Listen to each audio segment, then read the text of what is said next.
Okay, good morning and thank you everybody for, sorry, good morning and thank you everybody for joining the Mayor's Health Table. Tell them to mute. And I'll ask everybody on the line to mute your phones, to mute your call-in. To start off the day, we'll have Mayor Peary, we'll also have Dr. Catton, but we won't be getting reports from anybody else today.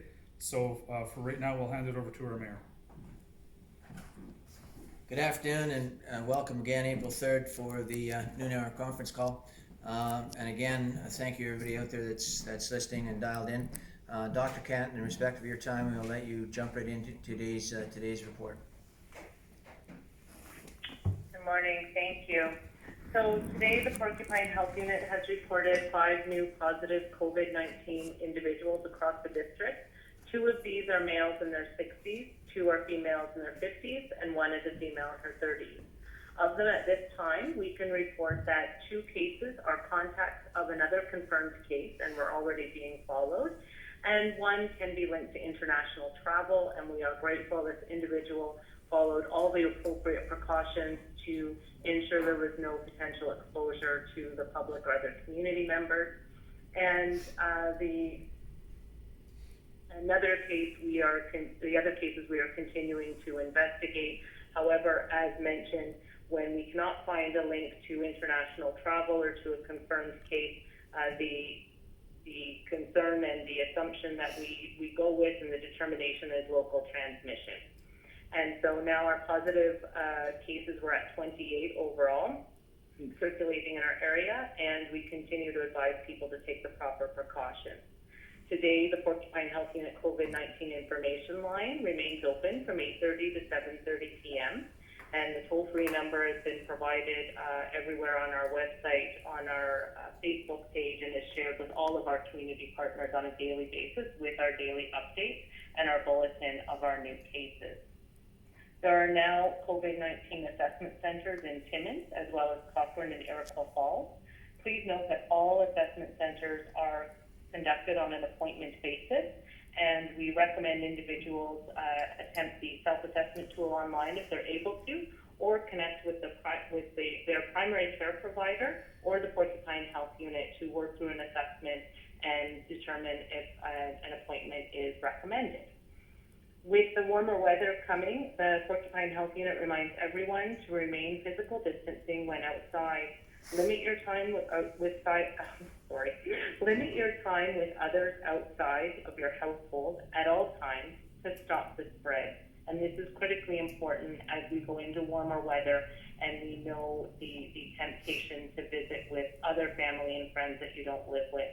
And we ask that people please remain with their immediate household members only.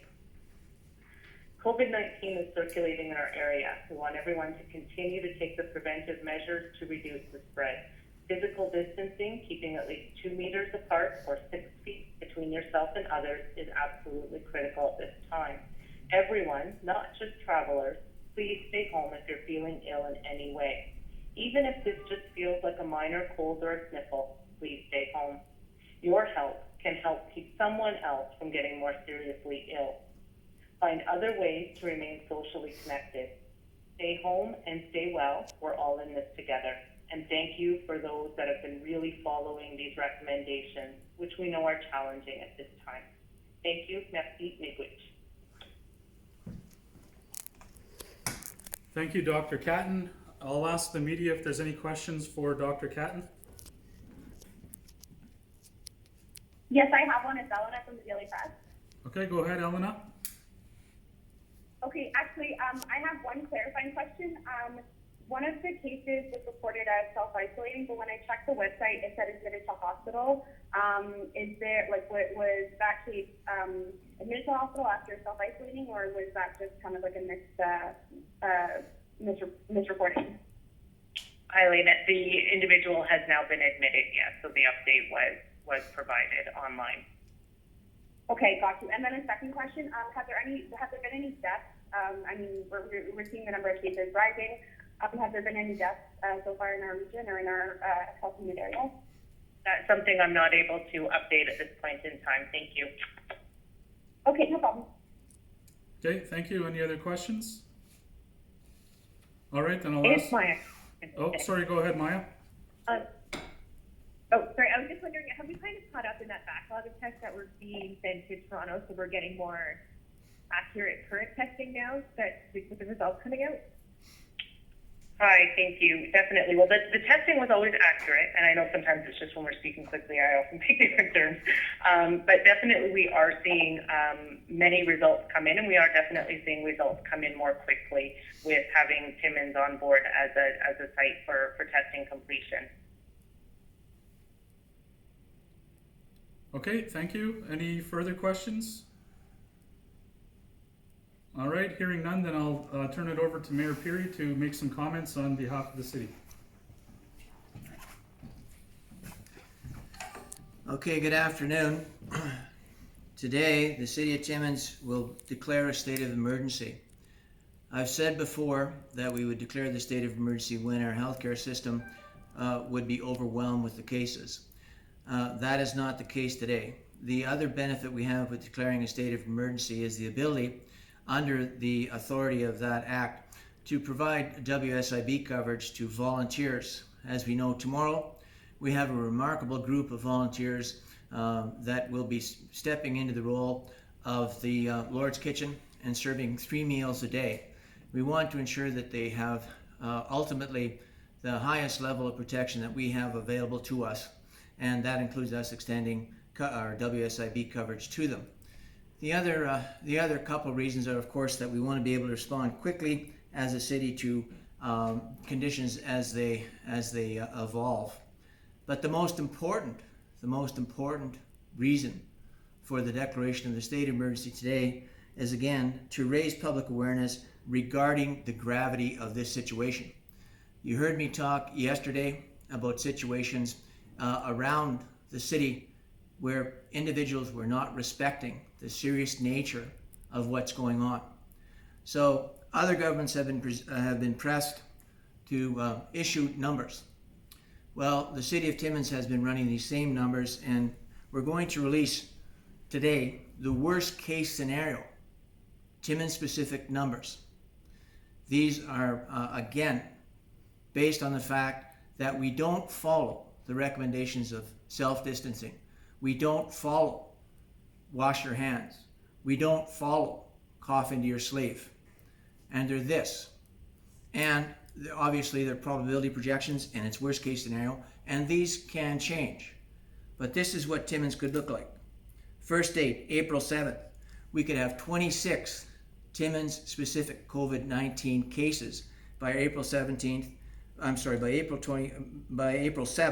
one or two in ICU.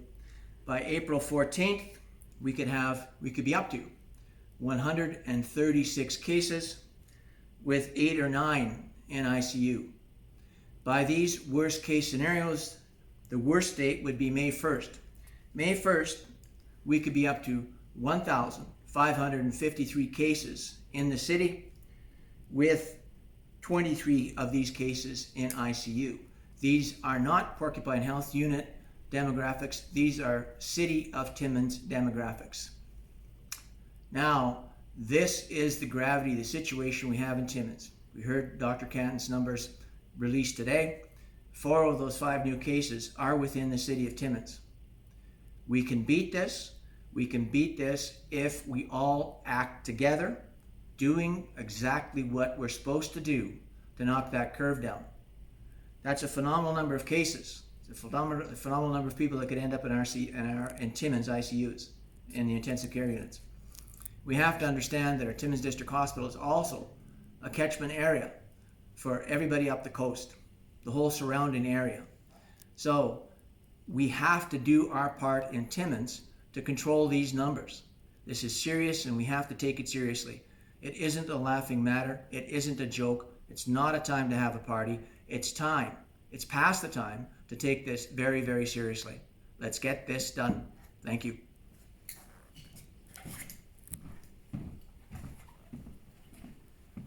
Thank you, Mayor Peary. Following the news conference, we'll update our website and share a media release specific to the declaration of the state of emergency. Do we have any questions from the media for the mayor? Yeah, it's Bob at Moose FM. Good. Your worship, is the state of emergency in effect now, or will it be put into effect later today? No, it's in effect now. The facts have been sent to the government. We've received confirmation from the government that they received it. We sent that about basically at the start of this this news conference. Thank you. You're welcome.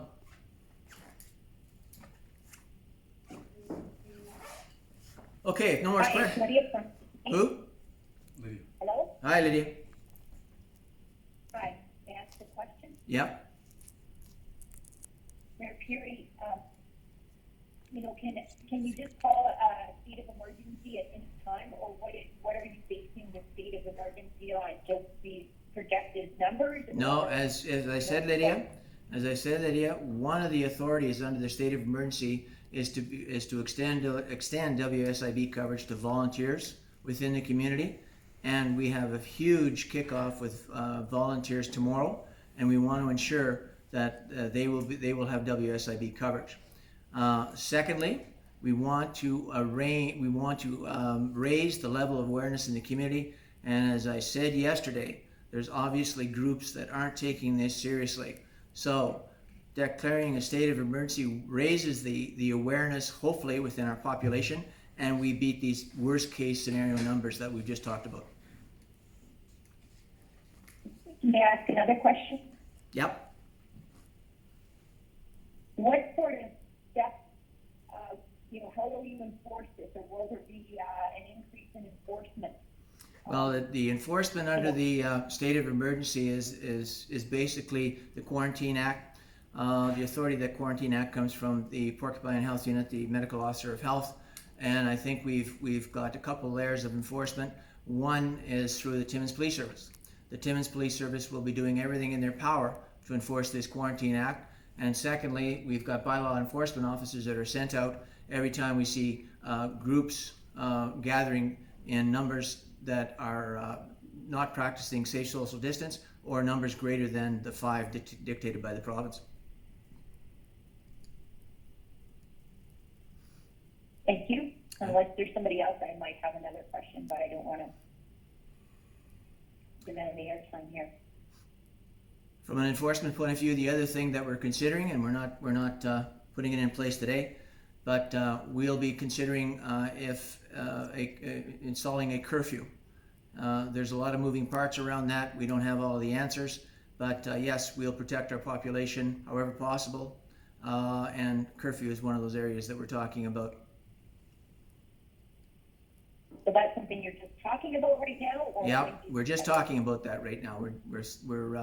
We have to talk to a lot of parties in relation to what this would look like within the city of Timmins. And have police, have there been any charges laid? Oh, there's always charges laid. Unfortunately, as soon as there's been break-ins, there's been break-and-enters, and it's the usual course of events where these individuals are arrested. And quite frankly, I don't even think they get a seat warm in the jail before they're released under the catch and release policy we currently have in our criminal justice society.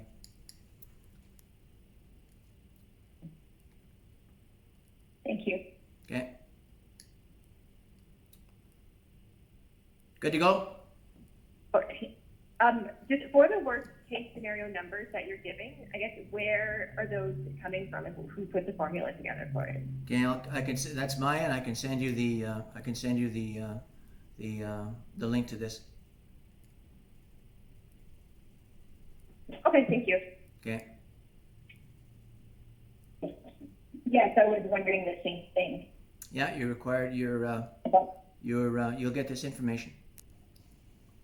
Okay.